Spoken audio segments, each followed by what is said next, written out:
Hi everybody and welcome back to my channel. Today's video is going to be a bit different. I'm going to be covering the most important questions and in general topics for all of you that have either invested in real estate in Punta Cana or even considering doing so. So before investing here, please make sure to watch this video because there's so much good information you should know before even deciding to take the leap and invest in something in Punta Cana. So stay tuned. Make sure to watch all the questions and let me know if you have any additional ones in the comments and I'll definitely cover them in the future video.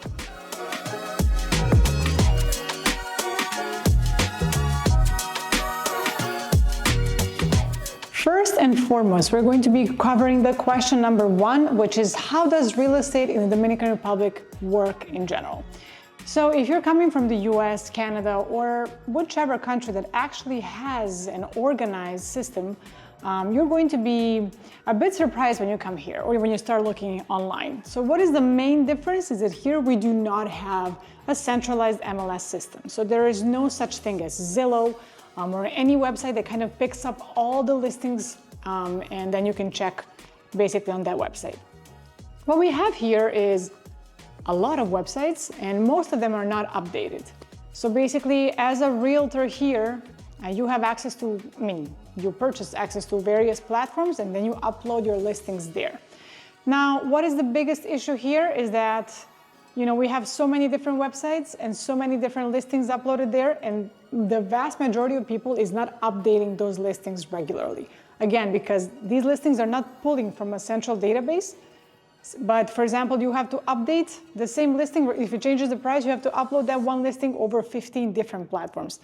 So this is why you will often find the same listing online in many different platforms and different prices with different agents. And also this just emphasizes why you have to work with somebody here who's experienced, who is a local real estate agent who can actually tell you the reality, how much things cost, if the listings are really available or not, because also a lot of agents publish stuff and they don't delete it for years. So you will see a lot of updated prices, a lot of, in general, misinformation. So again, because of the fact that we do not have a centralized MLS system, it is very, very important to work with a local, reliable agent that has a lot of expertise who can actually tell you what's available and what's the reality of the market here. Now, this doesn't mean that there's no websites to look on. Of course there are, and you should always talk to your agent and see what they suggest and what they can provide for you to actually check accurate information. For example, our website, which is Coldwell Banker, is always updated with information. We have somebody who's in charge of just updating the listing prices and everything, not just on our website, but also across all the platforms we have, which is a multitude of platforms as well. But that's a special position for somebody just to keep that updated. And even so, there's sometimes that something sells, nobody tells you, and it's still on there, right? So it's really hard, but we do definitely work on updating the Coldwell Banker website pretty much every single day.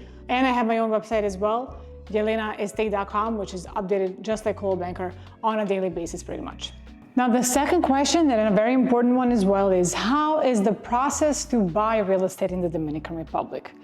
Now, again, since we're not in the US and Canada, this can vary, but we do have, again, in Coldwell Banker, we do have a standardized process. And the main distinction essentially is whether you're buying a pre-construction property or a resale property. This is where it varies a little bit. So just to clarify that a bit more, when it's a pre-construction property, every developer has their own payment plan, right? So it does vary depending on the developer. A standard plan I'm going to show to you guys now is usually $5,000 to reserve the property. Then within 30 days, you need to complete the down payment, which is usually 20%. So once these 30 days have elapsed, you have paid the down payment, that's where the monthly installments start. The installments that you pay during the construction are typically 40%. So again, 20% is paid down, then the 40% is what starts in installment during the construction period. This can be monthly, it usually is. Sometimes developer can also accept either bi-monthly, quarterly installments, so it doesn't always have to be monthly, but usually it's 40% during the construction. And then once the apartment or a house is, mostly an apartment in this case, is completed, that would be the final installment, which is 40% again in most cases. So to recap, a standard payment plan in pre-construction when you're buying a condo in Punta Cana would be $5,000 to reserve, 20% down, 40% in installments, and 40% upon delivery. Now, I mentioned that this does vary with developers, so sometimes it can be 20, 30, 50, so 20 down, 30 in construction, 50 upon delivery, and in some cases it's 30, 30, 40, right? So it depends on the developer, but the most common one you'll see is 20, 40, 40. Now, when it comes to resale, the process definitely changes a lot. Again, in the US and Canada, and I always mention US and Canada because I know a lot of you watching are from these countries. When you guys buy a resale property, all of the funds go to escrow, right? And then at the closing, it gets released to different parties. Now, this is not the case in Punta Cana. Until, well, a couple of years back, there was really no escrow, and even now, a lot of people are not even using escrow. A lot of companies are not using escrow. We, being an American franchise, definitely do use escrow and try to enforce escrow as much as possible, because again, it's something that our buyers are familiar with from back home, and it's something that is just right and as it should be done. But unfortunately, it's not done in a lot of different with a lot of different agents and companies that we see on a daily basis. So how we do it, at least, is that for any property that you want to buy as a resale, we do a deposit in the escrow account. This escrow account is usually provided by an attorney. So here, attorneys offer a special service, not all of them, just some of them, that they can act as an escrow agent as well. So then for the reservation, it wouldn't be $5,000 as the apartment, so the reservation would be 10% of the value of the property that goes into this escrow account provided by the attorney that you choose to use for this transaction. So once we were in escrow, with the 10% in escrow, the property is reserved and taken off the market. After this moment, buyer's attorney and the seller's attorney get in touch and they start working on all the documentations for the closing. Usually, the closing period is 30 days, provided it's a cash offer. If it's not a cash offer, it's usually 60 to 90 days, depending on the bank. Right, so once again, we're in escrow, 10% is in escrow, buyer's attorney, seller's attorney are talking. Within 30 days, we should have the final definitive contract ready for signing, right? So the due diligence has been done, everything has been checked, we're ready to sign and close on the deal, essentially. Once we close, the remaining 90% that hasn't been paid yet is paid by the seller, by the buyer to the seller directly. And the 10% that's in escrow is also released to the seller. So not all the money goes in escrow, just the 10% reservation, and the 90%, of course, once everything has been checked, will be signed, is sent directly to the seller. So that is the biggest difference. And again, we always do it like this for any property in Punta Cana. Cap Cana itself is always doing resales with escrow in place as well. It's mostly outside in Bavaro, and again, many different agencies and agents do not even use escrow, and they're sending money directly to the seller, even the reservation funds, without doing due diligence, which is, again, something I do not recommend. They will tell you it's normal, that there's no escrow here. It is true in a way that there's no escrow laws like there are in the US, but it doesn't mean you cannot use escrow. You can definitely use it and protect yourself always. And guys, the next question that I always get as well is, who pays the real estate agent in the Dominican Republic? Now, this is a great question. And again, just comparing a bit from, with what you're familiar with back home.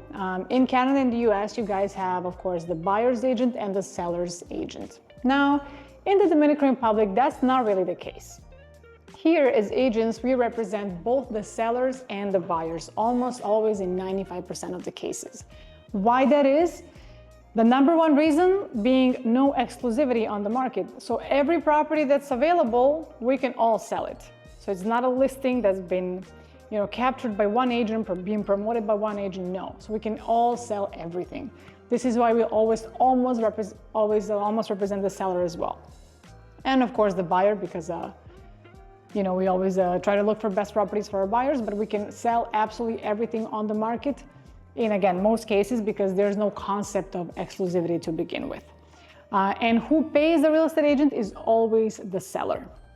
Buyers never pay anything, but the sellers are always the ones who cover the real estate commission here. So whenever you are looking for property here, you can expect not to pay absolutely anything to your real estate agent, unlike, of course, in the US and Canada, where you both, with both parties actually pay commission.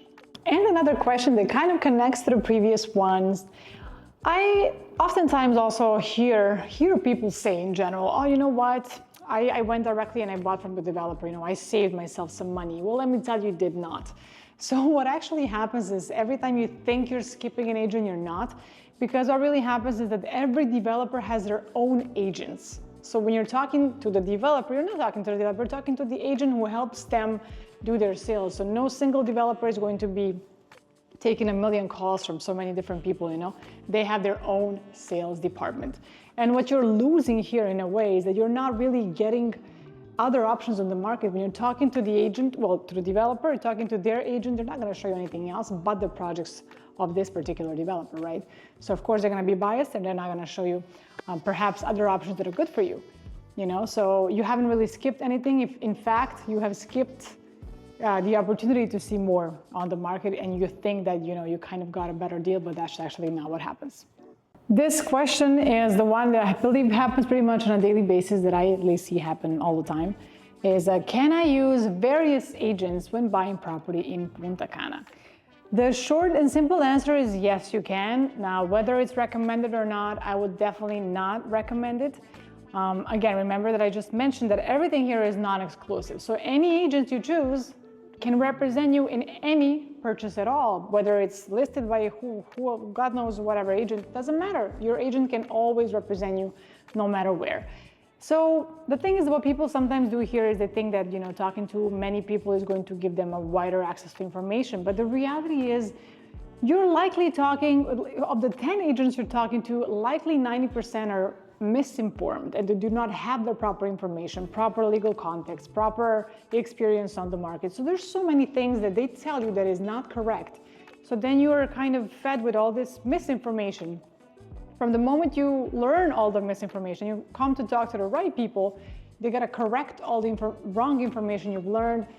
It's a whole mess. So what I suggest is, yes, you can talk to a couple of people in the beginning, see who you feel the most comfortable with, see who seems like they have the experience, the know-how, the knowledge, and all of that, and just stick with them and use them, to be your guidance through the whole process, to be your proper guide. Because if you don't, you're going to make mistakes, unfortunately. And I've had so many people who have been, taught wrong things. They haven't done stuff legally properly. There's so many things that, you can make a mistake on if you're not being led properly through the process. So can you use a ton of agents? Yes. Is it gonna help you? Absolutely not. It's likely gonna hurt you in the long term. And guys, continuing with the next question, which is also very, very important, called, why isn't it a red flag if the land isn't in the developer's name when buying a pre-construction project in Cap Cana? Now, this is something that I have had an experience with recently in terms of people not knowing about this, and I just wanted to share with the world how things work in Cap Cana.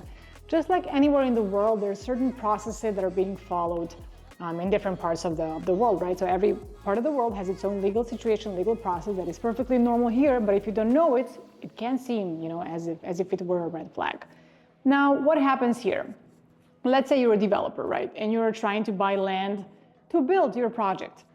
You're looking in the whole Punta Cana area, you take a look at Cap Cana, wow, it's a beautiful area, it offers so many, beaches, incentives, and all of that. And you come across the fact that Cap Cana launches development areas with Comfutur, right? So you can, of course, have Comfutur in Cap Cana. And they also offer you the incentive of paying off your development lot over time. And you can build while you pay for the land, right? So that seems amazing as a developer, it's a no-brainer. And of course, you can launch your project and do the whole thing while still paying off the land. So that's one important incentive you can get when being a developer in Cap Cana. Now, for that reason, once you purchase the land from Cap Cana, you don't cash it out 100%. Why would you? As an investor, it doesn't make sense if you can pay it off. And Cap Cana gives you the permission to build and the approval letter and a bunch of other documentation that makes it perfectly legal for you to do so, right? So it doesn't make sense to cash it out right away. So what happens there is that the developer, you as a developer, have a contract, a legally binding contract with Cap Cana called Promesa de Venta, promise of sale contract, with strict penalties, timelines, a bunch of things. And of course, installments that you pay directly to Cap Cana during the construction process as well. There's so many things there that make this very, very firm. So this is perfectly normal in Cap Cana. This is being done on a daily basis. All projects are developed like this in Cap Cana, the ones that are built in construction, all of them. So the reason for the fact that there will be no title in the developer's land right away when they purchase the land is this, because they have a promesa de venta, promise of sale contract. So it's perfectly normal, perfectly legal. And what you guys should do when considering buying a project in Cap Cana is just work with an attorney who knows about this. Any attorney, in most cases, local attorneys with experience in Cap Cana know this, and they look at this on a daily basis. They know exactly what documentation to ask for to make sure that everything is proper, not just this contract that I just mentioned, but carta de aprobación, approval letter of Cap Cana, and many other due diligence documents that they know how to ask for. I mentioned this because in some cases, there's attorneys from Santo Domingo, Santiago, various parts of the country. They have no idea how the process works. They've never seen it. Of course, when they come, request documentation, some of them are not very open or willing to listen. There's all kinds of people. Nothing we can do there. They can completely mess up the deal for you, and they can make you lose out on so many opportunities because they don't know the process, right? They're not willing to learn. They don't work in the area. It's normal. So that's why it's very, very important to work with somebody who has experience in the Cap Cana area or any other area in Punta Cana that works like this, because it's 100% normal here.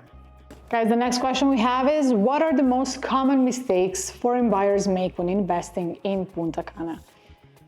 Well, this kind of ties to the previous question as well. Getting the wrong attorney would 100% be a very important mistake, and a lot of people do make this mistake. Again, nothing that one can blame them for, because it happens again. But just like, let's say if you guys are willing to talk to 10 different real estate agents, why not talk to 10 different attorneys as well? Make sure you're working with somebody good. Do a set of screening questions. Ask them concrete questions so you can see the experience they have, and then decide to work with a good one, and not just the cheapest one, but choose the good attorney. And I'm not saying choose the most expensive one either, but just, based on the questions you ask them, you will know right away if they're qualified to work in whatever it is that you're purchasing or not. So for sure, I would say the number one mistake would be hiring the wrong attorney, or buying in a project where you have, no idea about the developer's past experience, for example. You're not asking for the appropriate due diligence documents.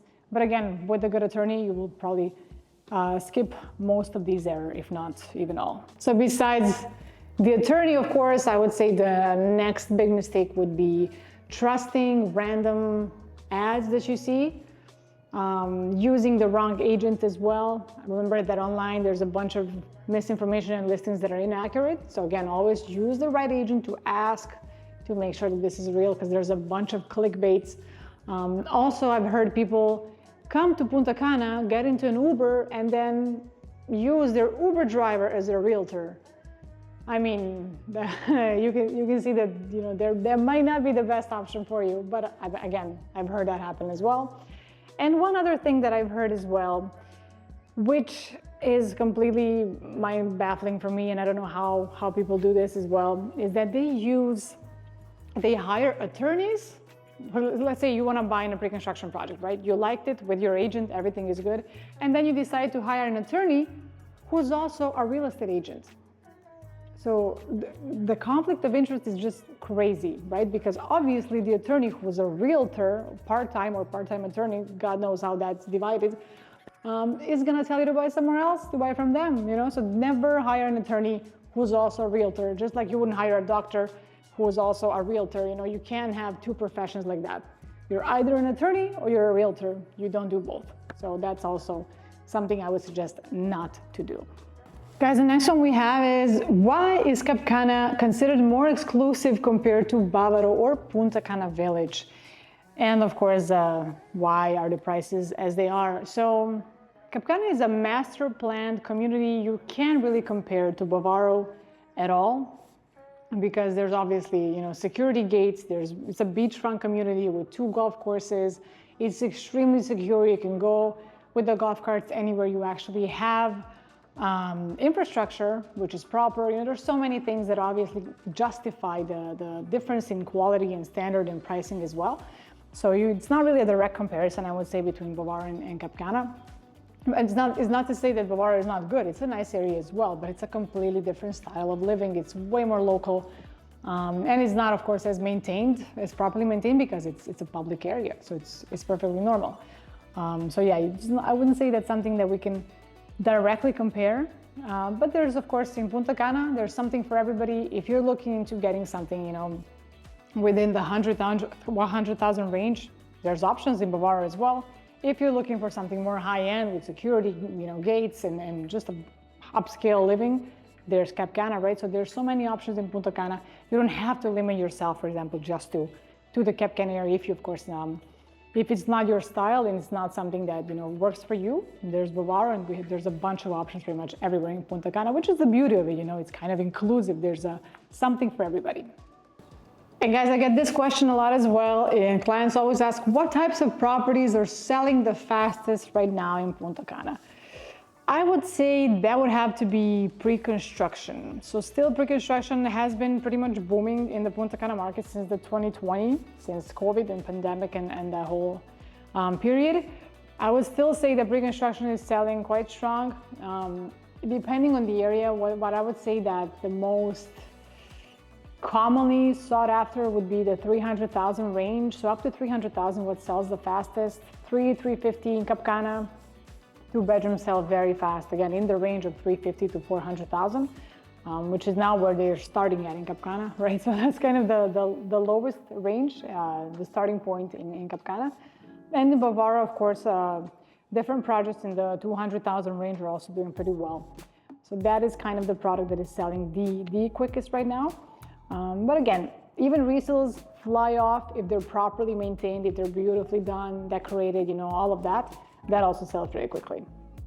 Guys, the next one we have is, how does tourism growth in Punta Cana impact real estate prices and in general rental demand?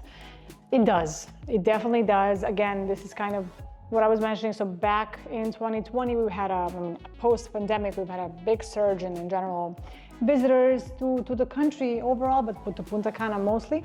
We've been breaking pretty much records every single year. I think this year we're gonna be heading to probably 12 or even 13, 14 million tourists, which is crazy because that's above pretty much the number of people living in the whole Dominican Republic. Right? So we'll have more people coming here, visiting, than people actually living here, which is crazy to think about.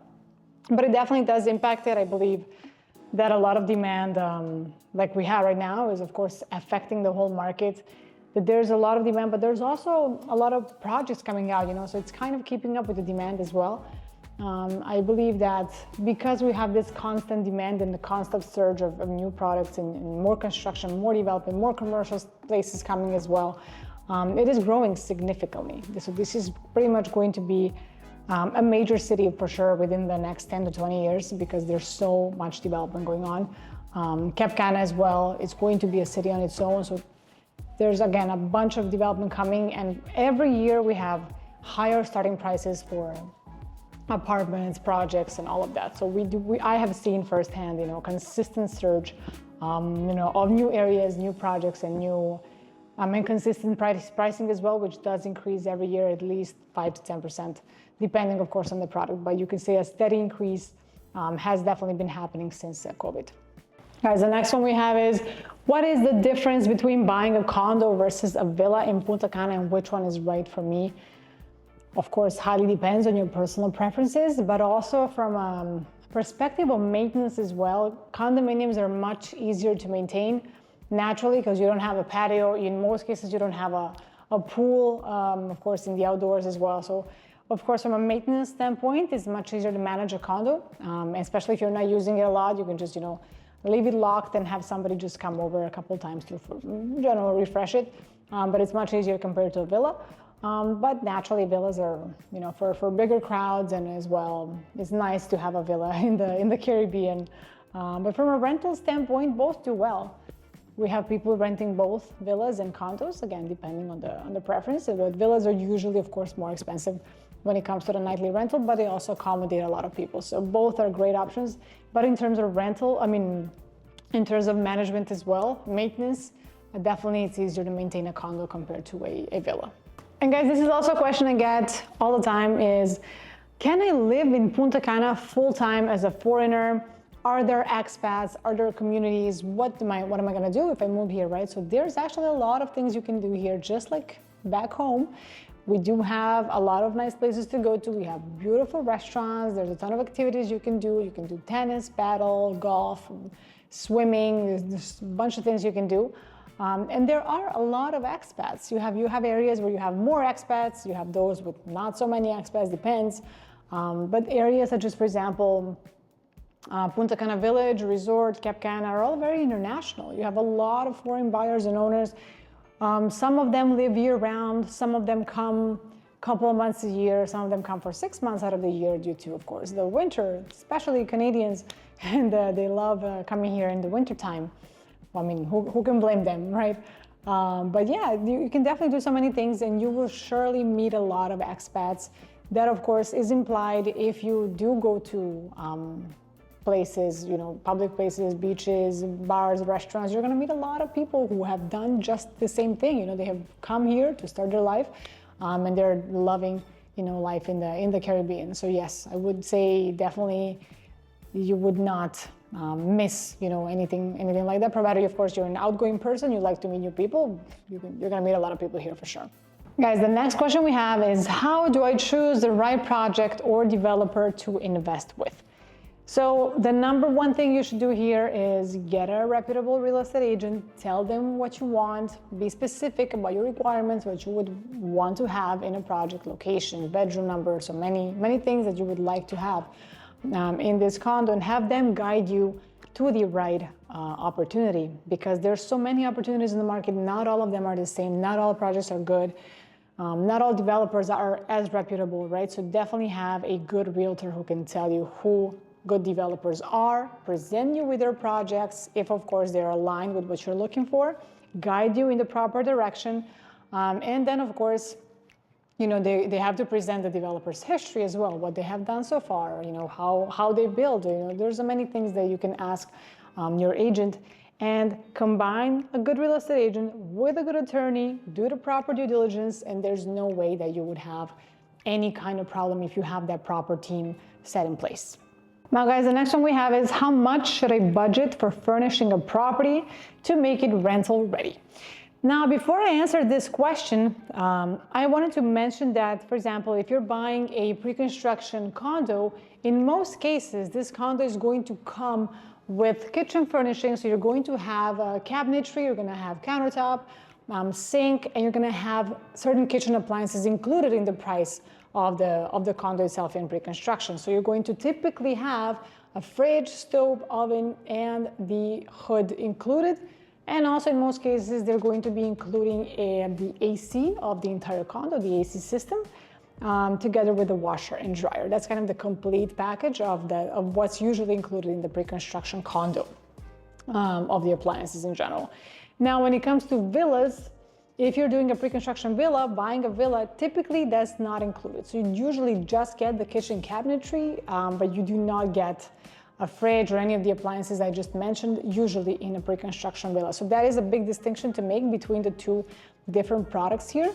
And in general, to furnish, depends on the size, of course. Let's say for a standard one bedroom, of course, depending, let's say it has a 800, 900 square feet, you'd be looking at roughly 15,000 US approximately, and that's kind of medium range. You can go higher, of course, if you go to the high-end stores and get really high-end furniture, you can go up to 25,000 even if you want, but usually it's about 15,000 roughly for one bedroom.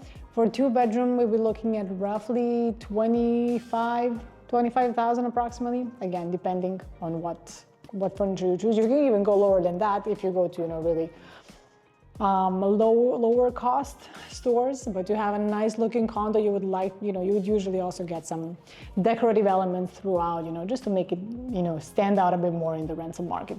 So again, one bedroom about 15, two bedroom 25 to 30,000 depending. And also it's important to know that in most cases, Not all, but most developers do offer furniture packages as well, and in most cases they're also turnkey. So you can buy them directly from the developer, who usually imports them from Spain or any other country, because they have the Confutur tax exemption. They can do that and give you good pricing as well. So you can do that and get a turnkey furniture package that usually includes towels, cutlery, absolutely everything. You can just have them, of course, purchase it, install everything, deliver it to you, turnkey, fully ready. So that, of course, is easier for you because you don't have to go around and look at furniture, but also, you know, in some cases it can be slightly more expensive because they also have to, you know, do the whole setup, etc. So, you know, it does have its pros and cons, but there's so many furniture stores here in Punta Cana, you can definitely do this by yourself as well, or you can get an interior designer who can do this package for you as well and install everything, you know. So you do have a lot of options, but these are some rough numbers just you guys have in mind. Guys, the next one we have is what makes Punta Cana properties hold their value better than other areas in the DR. Well, number one is demand and the number of tourists coming to Punta Cana, coming into the country through the Punta Cana International Airport. So we definitely by far have the largest number of tourists coming here compared to any other area of Dominican Republic. So I would say that's definitely the reason why. And also that in general, a lot of projects here, as I mentioned earlier, also have the Confutur tax exemption, right? So that's not something that other Caribbean countries offer easily, because with the Confutur tax exemption, you basically do not pay the largest closing cost, which is 3%, to transfer the title in your name, and you're also not paying the property tax for up to 15 years, right? Which is a huge number of years. I was recently talking to a client who I think he sold something in a house in Bahamas. And when I heard about the closing costs there, you know, it's ridiculous. There, I believe both the buyer and the seller paid 10% to the government as a closing cost, to transfer the title, which is crazy, 10% each. And on top of that, you have to pay the attorney there 2.5%. So it's a fixed fee set by the government. So again, comparing the DR to many other Caribbean countries, we have very, very low, in general, taxes and closing costs, nothing to do with, you know, Bahamas. When I heard that, I was completely shocked. So yeah, now when I hear people complain about 3% is nothing compared to some of the other islands. So yeah, there's a lot of different incentives here. Of course, the beautiful weather all the time, but I would say definitely that the number of people coming here and growing significantly every year is what makes this place, you know, so popular, and Punta Cana will, you know, keep growing in that aspect.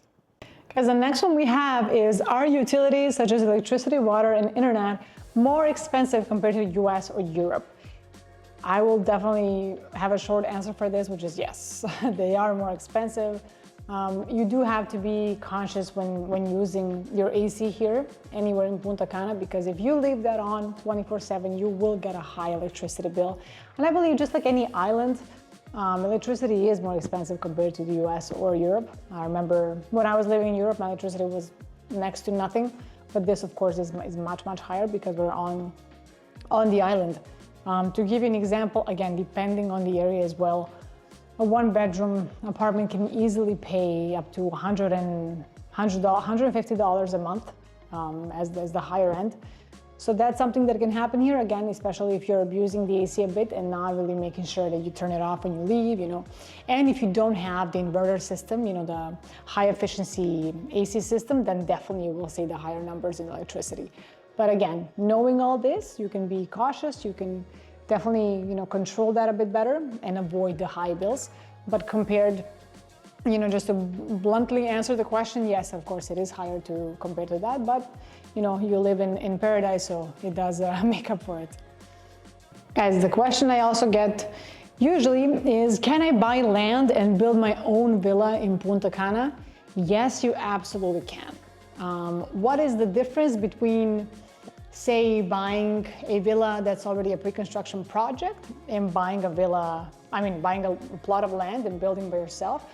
is that essentially by buying a villa that's already a pre-construction project, you're kind of skipping the whole design process, you're skipping the approval process and so many other processes that the developer who has launched the project you're considering has already went through.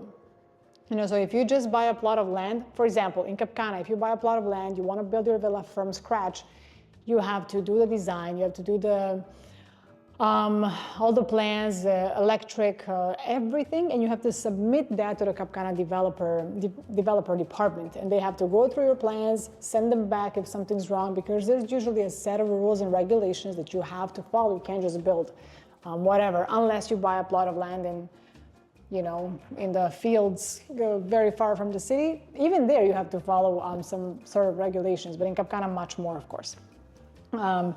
So yeah, that is a difference. You definitely save a lot of time if you buy something that's already a project that's been approved, that is already underway.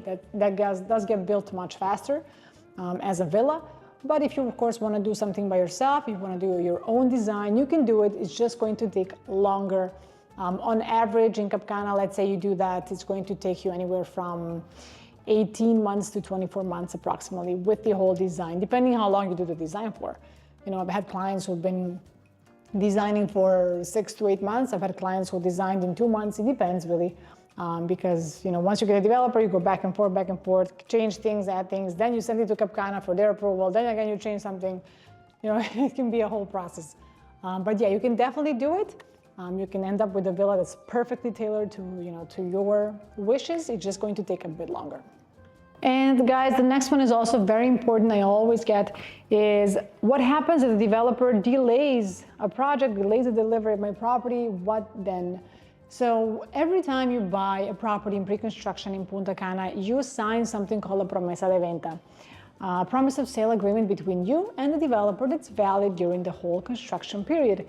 In this promise of sale contract is where all of this is stipulated. So all of the clauses are there that talk about this as well. What happens if the project is delayed past the grace period? The grace period is always present in contracts. It's typically from 3 months to 6 months on average. Some developers even have 12 months of grace period. But again, this is something that you negotiate with the right attorney, as I mentioned before. So what happens depends on your contract. In some cases, some people have negotiated penalties in there. For example, if it's delayed past the grace period of 3, 6 months, or 12 months, depending, then you have a penalty that is applied to the developer. They have to pay back to you.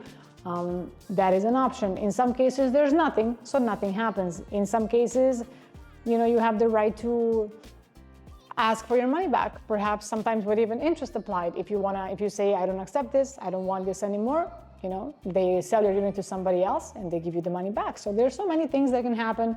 All depends on what you have negotiated in the promise of sale contract, which is the most important contract that you should definitely always take a look at thoroughly and use the proper attorney to negotiate it.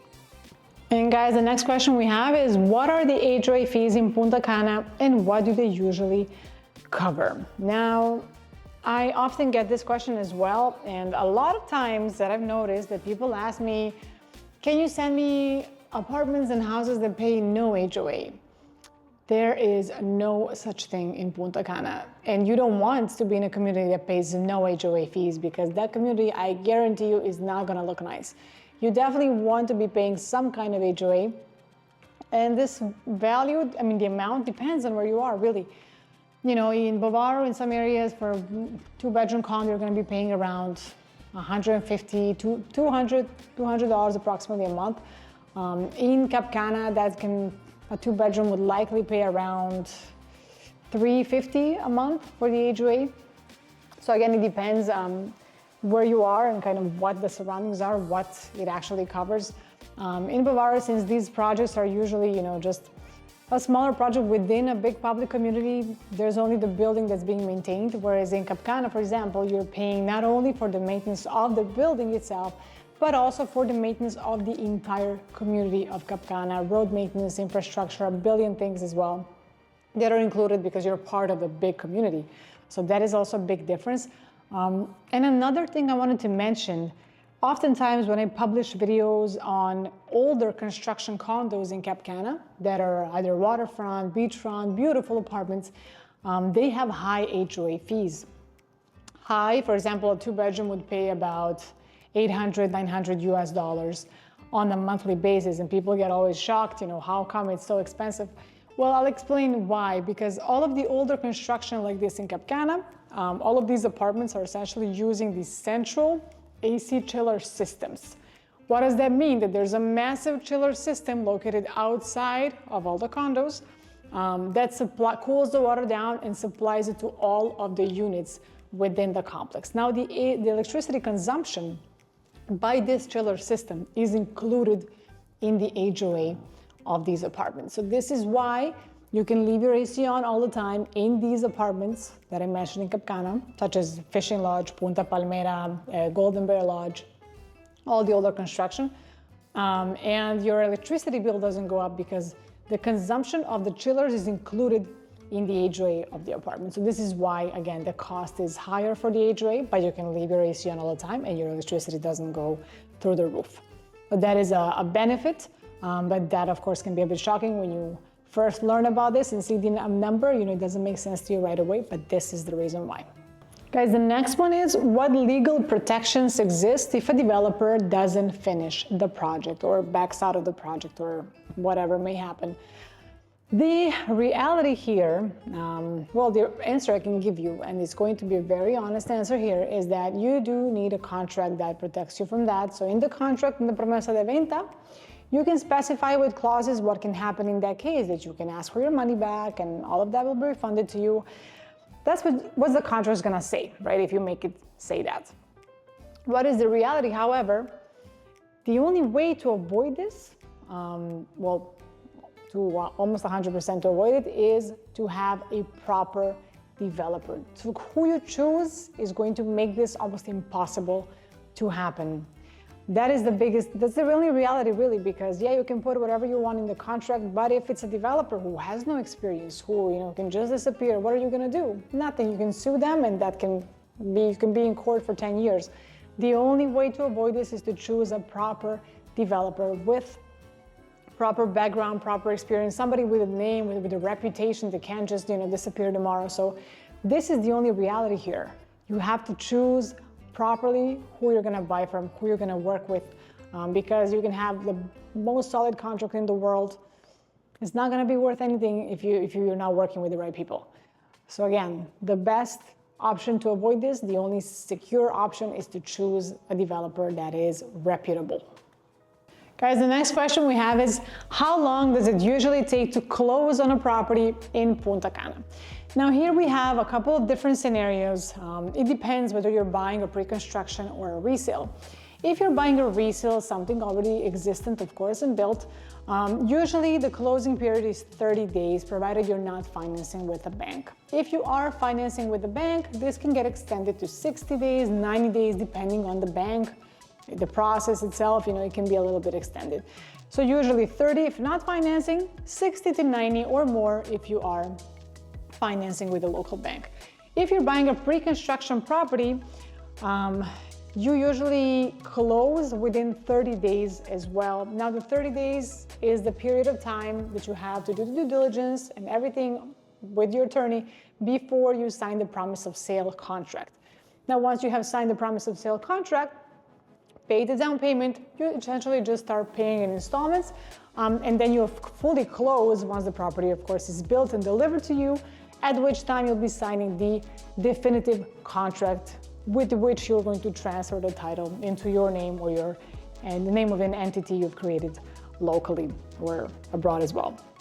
So again, usually with pre-construction is 30 days for the promise of sale contract, and with the resale, 30 days if not financing, 60 to 90 or more if financing.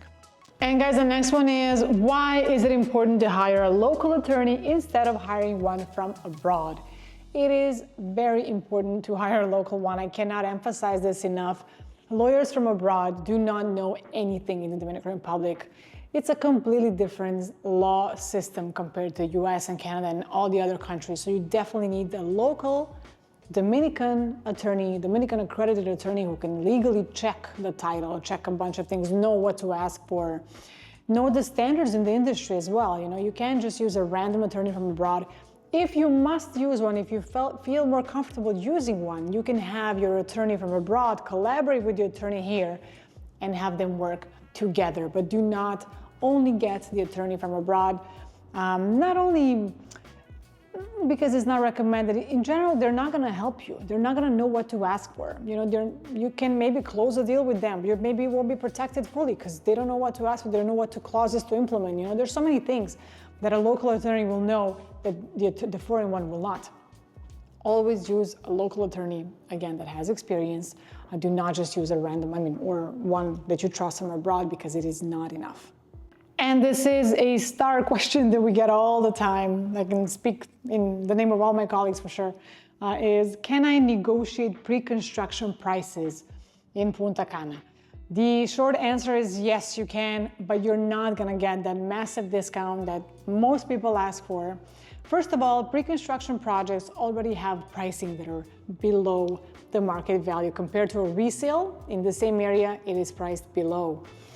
Especially in Cap Cana, you can get a 2-bedroom for $380 and a resale 2-bedroom in Cap Cana at least $475, right? So you're already below that value. And on top of that, if you want to ask for a discount, you definitely can, but it will only be provided to you with a larger down payment. So remember that I said it's usually 20% down for the regular payment plan with the developer.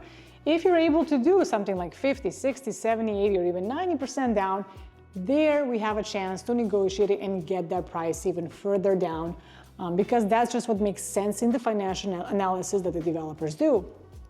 For example, if you do, and again, this is just various examples, they're not set in stone. Every developer gives you a different percentage depending on, on what makes sense to them at the moment you purchase in. If you do, for example, 50% down, some developers will give you 2% off or 1.5% off. If you do 90% down, some of them will do 5 or 6% off, but it will never be 20% or 30% or anything that's extreme that sometimes people ask for. It's usually, again, from 1.5 to 6% off, depending on the down payment you're able to do. Guys, the next one we have is how much appreciation can I expect before delivery in pre-construction projects? Now, this depends on the area. Again, no appreciation is ever guaranteed. Everybody who guarantees anything is wrong. But what I can safely tell you is that in my experience, again, ever since COVID, every pre-construction project has appreciated significantly. From the moment you purchase to the moment it's delivered, we're looking at, and this is very conservatively, 15% appreciation. I have seen appreciation in Cap Cana that went up 30%, 40%, even 50% in some cases. Not that this is a standard, but it definitely has happened. So appreciation is significant. The earlier you buy in a project, the higher your appreciation is going to be. Ideally, you would purchase in a project that's about to hit the market, as that way you get the lowest possible pricing. But even if you buy, once it's launched very early in those stages, you're definitely getting appreciation. Even midway through, it does go up a lot for sure. Guys, this next question, of course, is a bit better if you ask directly to your attorney, but I will clarify a bit as well. The question is, can I pass my property down to heirs as a foreigner? Yes, you can. In the Dominican Republic, we do have inheritance laws. If something happens to the property owner, God forbid, the family would inherit the property following the procedures of the Dominican inheritance law. Now, this can take some time. It is a bit slow. The process itself is not as quick as it would be in different countries, more developed countries. So what is usually recommended here is, instead of having a property under your personal name, it is good to have it under a company, for example, or under the setup you perhaps have, a trust setup that you have outside of the country. It is always good to do that, because that way you kind of skip the Dominican inheritance laws, and the whole inheritance process is much easier and faster as well. So owning a property under a company not only benefits, not only helps protect, of course, you personally, but also does help with the inheritance law as well. So that's something that a lot of people don't tell you, but it is good to have it because of this reason too. Guys, the next question we have is, what happens if I miss a payment during construction? So as I mentioned before, you do have installments, and in the contract, in the promise of sale contract, you're going to have exact dates on which these installments are due. Now, of course, anything can happen. You can forget it simply, you haven't paid it in time.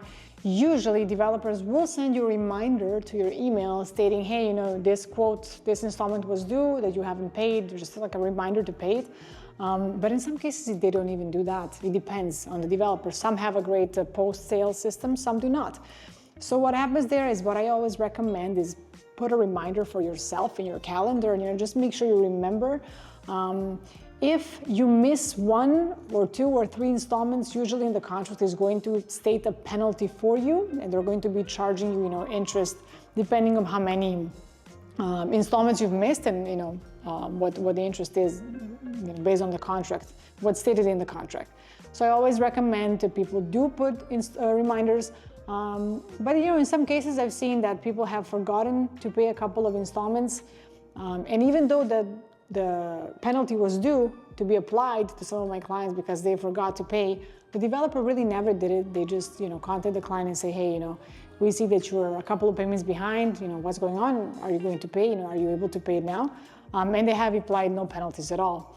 So it depends on the developer. In some, they will of course apply them, in some they won't, but I definitely recommend that you set that reminder and just skip the whole process of having to be reminded whatsoever. And guys, that was it for today's Q&A video. I definitely hope it was very helpful to all of you who have invested and are thinking of investing again perhaps, or it's your first time investing here, you would like to learn more about the process. I definitely hope it did help you. If there's anything else you guys would like to know besides what we discussed today, definitely leave those questions in the comments below, and I'll make sure to look at them and include them in one of my next Q&A videos. And of course, if you guys enjoy this content and would like to see more videos like this come out, definitely make sure to hit that like, share, and subscribe button. And I look forward to seeing you all in my next video as well. Have a wonderful weekend, you guys, and I'll see you all soon. Bye-bye.